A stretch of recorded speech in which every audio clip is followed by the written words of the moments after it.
આજે હું તમારી સાથે શેર કરી રહી છું બટેટાના પરોઠા એટલે કે આલુના પરોઠા અને એની કોમ્બિનેશનમાં એની સાથે ખાવામાં આવતું દહીં જે બહુ ટેસ્ટી લાગે છે. અને ક્યારેક આપણને બહુ જોરની ભૂખ લાગી હોય ને ક્યારેક રસોઈ કરવાનો બહુ કંટાળો આવતો હોય તો આ ઝટપટ બની જતું હોય છે આલુના પરોઠા અને એની સાથે દહીં જે ટેસ્ટી લાગે છે. તો મેં અહીંયા બટેટા બાફી નાખ્યા છે. તો હવે આપણે એને ક્રશ કરીને હાથથી મસળી નાખવાનો અથવા તમે આવી રીતે એને મેશરથી મેશ કરી નાખવાના. તો હું અહીંયા એને સારી રીતે મેશ કરી દઈ છું. તો આવી ટેકનિક તમને કંટાળો આવતો હોય તો તમે હાથથી પણ મેશ કરી શકો છો. તો અહીંયા આપણે બટેટાને મેં એક પછી એક અહીંયા મેશ કર્યા છે અને એકદમ ઝટપટ બની જાય છે અને ખાવાની પણ મજા આવે છે. તો ક્યારેક આવી ઠંડી મોસમમાં તમે ક્યારેક આવી રીતે પરોઠા બનાવીને ખાઓ તો બહુ મજા પડે છે. આલુના પરોઠા બનાવી શકો છો, કોબીના પરોઠા બનાવી શકો છો અથવા તો ફ્લાવરના પરોઠા પણ બનાવી શકો છો. તો ક્યારેક આવી રીતે નવી રીતે બનાવવામાં મજા જ પડી જાય છે અને ખાવાની પણ મજા પડે છે. અને ક્યારેક શાક રોટલી બનાવવામાં કંટાળો આવતો હોય તો તમે આવી રીતે બનાવી શકો છો. તો અહીંયા એક પછી એક હું બટેટાને હું મેશરથી મેશ કરી રહી છું.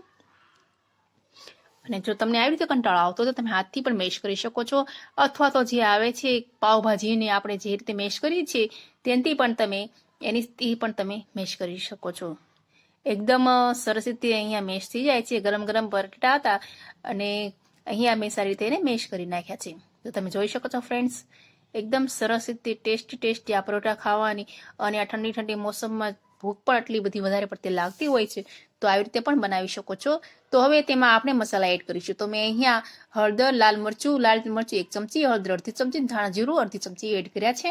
અને તમે આમાં બીજા મસાલા પણ એડ કરી શકો છો જેમ કે જીરું અને આખા ધાણા એને પણ તમે શેકી અને વરિયાળી શેકીને પણ તમે નાખી શકો છો. પણ મેં એટલું બધું એમાં ઇન્ગ્રેડિયન્ટ નથી નાખ્યા. અને થોડુંક મીઠું એડ કરીશું અને લીંબુ પણ એડ કરી શકો છો. પણ વધારે પડતી જોરથી ભૂખ લાગી હતી એટલે મેં એટલા મસાલા એડ કર્યા છે ને તેને આપણે સારી રીતે મિક્સ કરી નાખીશું. તો તમે જોઈ શકો છો ફ્રેન્ડ્સ. અને તમને મારી રેસીપી કેવી લાગી છે તે કે મને લાઈક અને શેર અને તમારા ફ્રેન્ડ્સ ગ્રુપમાં શેર કરવાનું ભૂલતા નહીં. તો તેને એક સાઈડ મૂકીને હવે આપણે લોટ મેં લોટ તો પહેલાં અગાઉથી જ બાંધી રાખ્યો હતો. તો હવે તેને સારી રીતે આપણે ગૂંથી નાખીશું જેથી એકદમ મેં એને ઢાંકીને પણ રાખ્યો હતો. તો સરસ એવો લોટ ગૂંથાઈ ગયો છે. તો હવે આપણે આલુને સારી રીતે શેકી નાખ્યું. જરૂર નથી તમે કે તેલમાં નાખીને તમે સારી રીતે એને મસાલા નાખીને ટેસ્ટી શેકો. તમે એવી રીતે પણ રાખી શકો છો ઉપરથી જે મસાલા એડ કર્યા છે. પણ મેં થોડુંક નવીન રીતથી કર્યું છે. તો તેલ મેં ગરમ કર્યું તો એમાં મેં રાઈ એડ કરી છે અને પછી તેમાં હળદર, લાલ મરચું થોડું એડ કરીને પછી એ મસાલો વાળા જે બટેટા છે તે પણ તમે એમાં એડ કરી શકો છો સરસ રીતે. અને સરસ રીતે મિક્સ કરીને ઉપરથી લીલી કોથમરી એડ કરીને એને પછી ઠરવા મૂકી દેવાના જેથી ઠરી જાય એટલે પછી આપણે એના પરોઠા બનાવવાની શરૂઆત કરી દઈશું. તો હવે અહીંયા ગરમ બટેટા છે તો થોડુંક એને ઠરવા દઈશું. તો ગરમ બટેટા હોવાથી પરોઠા બનાવો તો પછી તે સરસ રીતે બનતા નથી અને સારી રીતે ફોલ્ડ પણ નથી થતા. તો બટેટા ઠરી ગયા છે તો હવે આપણે પરોઠા બનાવવાની તૈયારી કરીશું. તો મેં અહીંયા લુવો લીધો છે અને તેની સારી રીતે રોટલી કરીશું અને થોડા લુવા તેમાં મૂકતા જઈશું. અને આપણે જેમ કચોરી બનાવી છે તે રીતે આપણે એવી રીતે વાળી નાખીશું. અને તમે એવી રીતે ના કરવું માંગતો હોય તો ચોરસ રીતે પણ તમે કરી શકો છો. તમારી રીતે તમને જે રીતે પરોઠા બનાવવા ગમતા હોય એ રીતે તમે બનાવી શકો છો. તો અહીંયા તો મેં સારી રીતે એને વાળીને પછી આપણે તેને સરસ એવી રોટલી કરી નાખીશું. તમે જોઈ શકો છો ફ્રેન્ડ્સ, મજા પડી જાય છે. બપોરે ક્યારેક બહુ વધારે પડતી જોરની ભૂખ લાગી હોય તો ઝટપટ આ બની જાય છે અને ખાવાની પણ બહુ જ મજા પડે છે. તો હું પરોઠા વણી લઈ છું. તો તમારે આમાં થોડું ધીમે વણવાથી આજુબાજુ ફાટી પણ નહીં જાય અને તમારું ખાસ ધ્યાન રાખવાનું છે. તો સરસ રીતે મેં અહીંયા વણી નાખ્યું છે. તો હવે આપણે તેને શેકી નાખીશું. તો તમને આ રેસીપી કેવી લાગી છે તે મને કોમેન્ટ સેક્શનમાં જરૂરથી કહેજો અને લાઇક કરવાનું ભૂલતા નહીં. તો મેં અહીંયા તવી પહેલેથી જ ગરમ કરવા મૂકી દીધી. તેની ઉપર આપણે આ પરોઠો નાખીશું અને પછી તેમાં થોડું તેલ આપણે 1 ચમચી ભરીને આપણે પહેલાં એને નાખીશું ગોળ ફરતું અને ફરીથી આપણે તેને શેકી નાખીશું. આજુબાજુ બંને સાઈડ આપણે સારી રીતે એને ગોલ્ડન બ્રાઉન થાય ત્યાં સુધી આપણે એને શેકી નાખીશું. તો તમે જોઈ શકો છો ફ્રેન્ડ્સ, ખાવાની પણ મજા આવે છે અને ખવડાવવાની પણ મજા આવે છે. તો અહીંયા આ પરોઠા જોતા જ ખાવાનું મન થઈ જાય એવા પરોઠા બને છે.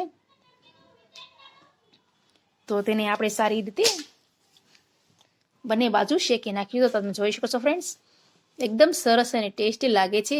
અને બપોરના સમયમાં જો અથવા તમે નાસ્તામાં પણ બનાવી શકો છો, પણ અહીંયા બપોરના સમયમાં હું વિચારી રહી હતી કે શું બનાવું.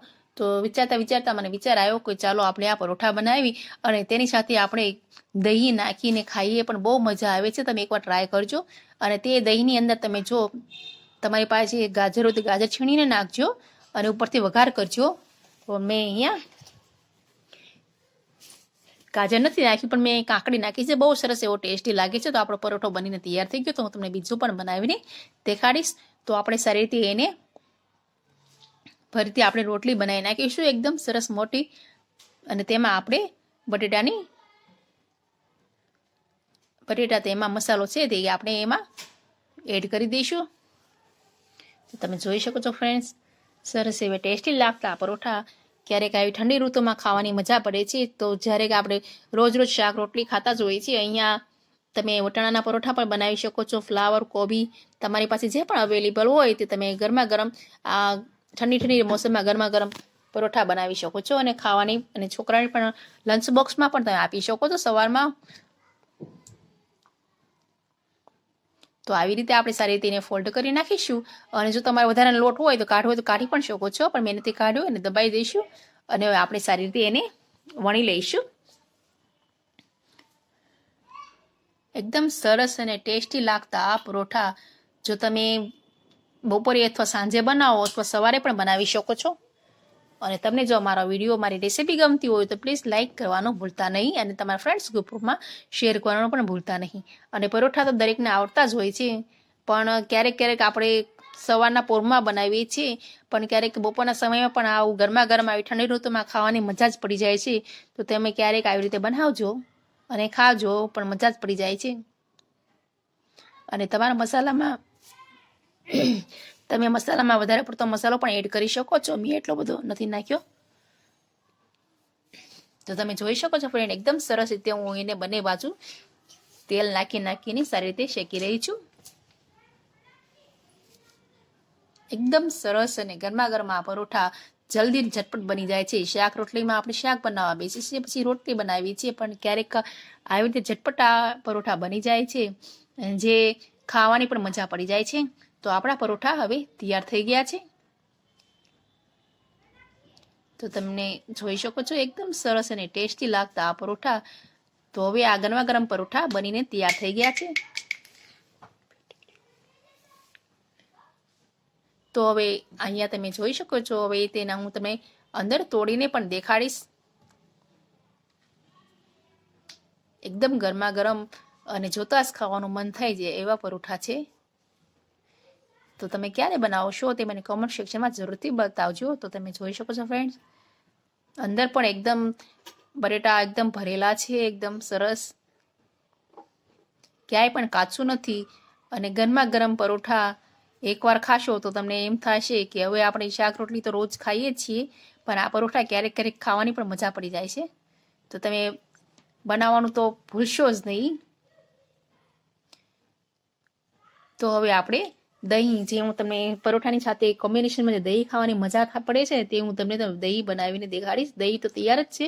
તો હવે તેમાં એની સાથે હું એમાં કાકડી, જે આપણે ખીરા હોય છે તેને આપણે ગ્રાઇન્ડ કરી નાખીશું, મેશ કરી નાખીશું. તો હવે તેને આપણે દહીં અહીંયા પહેલાં કાઢી નાખીશું. તો અહીંયા મેં દહીં તો ઘરે નથી લીધું, પણ મેં બજારમાંથી તે લીધું, દુકાનેથી લઈ આવી છું. તો હવે તેને આપણે એક બાઉલમાં ટ્રાન્સફર કરી નાખીશું. તો તમે જોઈ શકો છો ફ્રેન્ડ્સ,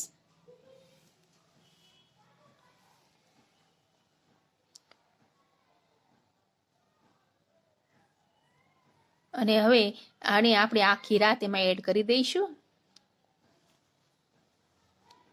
આ ખીરાની જગ્યાએ તમે અહીંયા ગાજરનો પણ યુઝ કરી શકો છો, અથવા કોથમરીનો યુઝ કરી શકો છો, અને જે બુંદી આવે છે તે પણ યુઝ કરી શકો છો. એકદમ સરસ અને ટેસ્ટી લાગે છે. અને તમે આમાં મસાલા પણ એડ કરી શકો છો. મેં મસાલા નથી એડ કર્યા, મને એમનામ જ ગમે છે.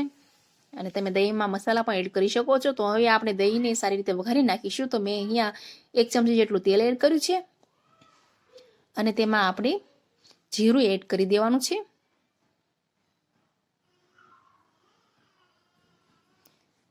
અહીંયા રાઈ પણ તમે નાખી શકો છો, પણ મેં રાઈ નથી નાખી. મને જીરાનો ટેસ્ટ બહુ સારો લાગે છે એટલે મેં જેમાં વઘાર માટે જીરું જ એડ કર્યું છે.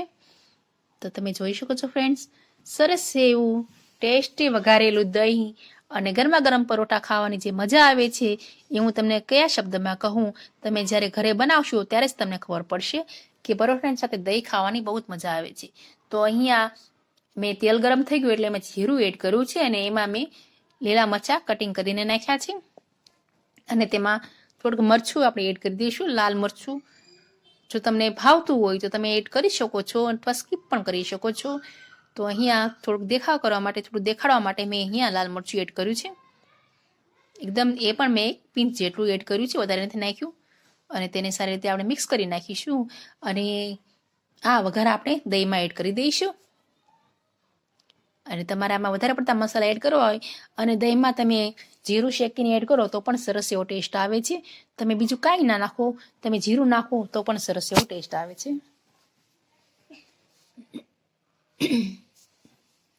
તો તમે જોઈ શકો છો ફ્રેન્ડ, એકદમ સરસ અને ટેસ્ટી લાગતું આ દહીં અને ગરમા ગરમ પરોઠા ખાવાની જે મજા આવે છે તેની વાત જ કાંઈક નથી. સોરી ફ્રેન્ડ, એકદમ સરસ આ ગરમા ગરમ પરોઠા એની સાથે કોમ્બિનેશનમાં જે દહીં છે અને દહીંની અંદર તમારે જો શુગર એડ કરવી તો પણ તે એડ કરી શકો છો, પણ મને શુગર એટલી બધી ખાસ ભાવતી નથી દહીંની સાથે, અને શુગર નાખવી ન નાખવી એ વધારે પડતું સારું હોય છે. તો અહીંયા ગરમા ગરમ પરોઠા તૈયાર છે અને દહીં પણ જે વઘારેલું છે તે. તમને મારો વિડીયો કેવો લાગે તે મને કમેન્ટ સેક્શનમાં જરૂરથી કહેજો. આવજો, બાય બાય.